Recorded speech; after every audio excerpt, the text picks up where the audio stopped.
Did you know that 4-year-olds ask around 200 questions a day? Did you know that there is a huge community filled with people constantly asking questions and looking for answers?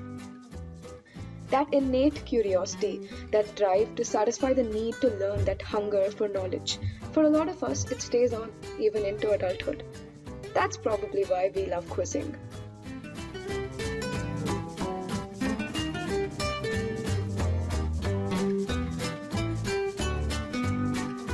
So, what is quizzing? Where and when did it start? Although it would have been fun to imagine ancient Egyptians quizzing while keeping score on little papyrus leaves, quizzing is actually quite young, having come about during World War II on the radio. Then came pub quizzes, which inspired Neil O'Brien to initiate this hobby in India. And in the late 90s, the popularity of shows like Who Wants to Be a Millionaire reintroduced the pride of knowing things and being able to remember them. However, apart from the highly acclaimed shows we watched as kids, like the Bonvita Quiz Contest and KBC, quizzing can be so much more than knowing specific facts. As Biswa states in his stand-up, Have you noticed general knowledge is always very specific? Always like, Everest ka height hai 11,343 feet. That's very specific. Here's your general knowledge sounds like. Everest hai! Very general. Very knowledge.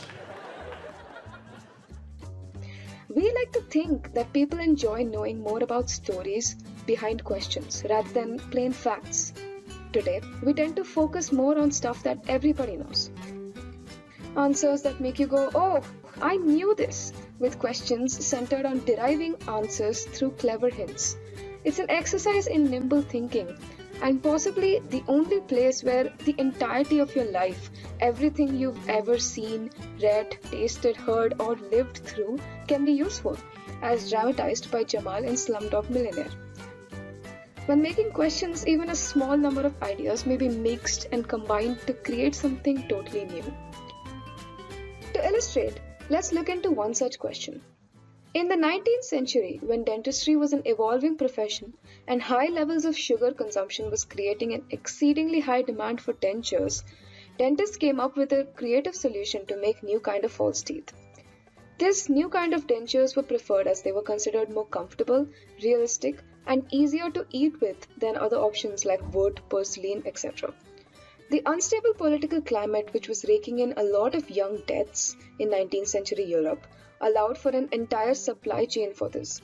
Looters, scavengers, and many others would visit certain sites in the aftermath to procure the required material and sell it to the dentists. What was the solution that the dentists came up with? What were the dentures made of?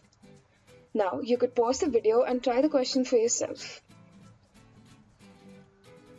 Okay, first of all, if you were intimidated by the amount of text, don't be. More words doesn't necessarily mean a harder question. On the contrary, more text means more hints.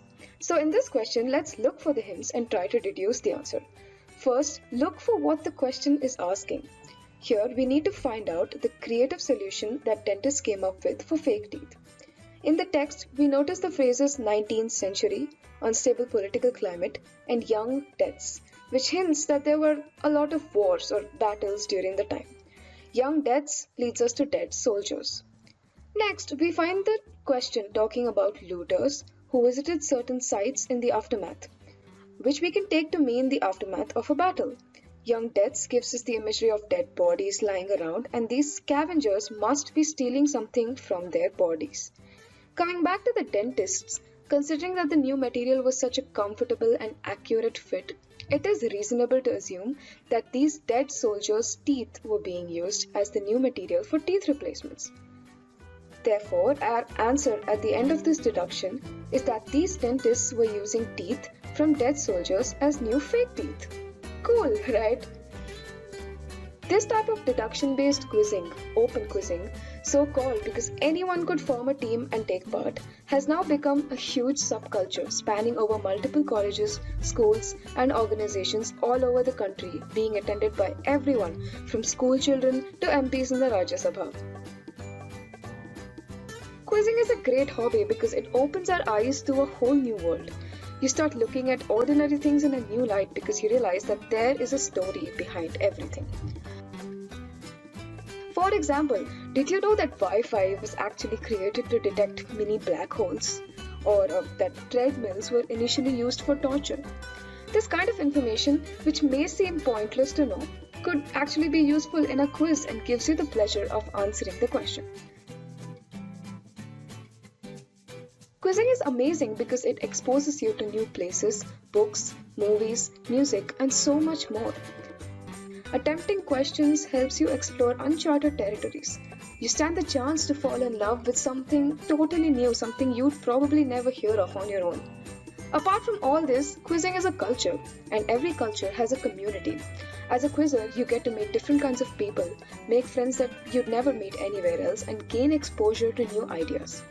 Quiz Club NIT Warangal is one such community.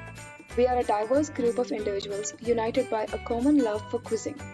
Nothing delights us more than well-made questions, which we strive to make for all the quizzes we conduct. So, what are you waiting for? It's time to start quizzing now. For those of you who stuck around this far, check out the description to try out more such questions and stay tuned to QC and ITW for more exciting content.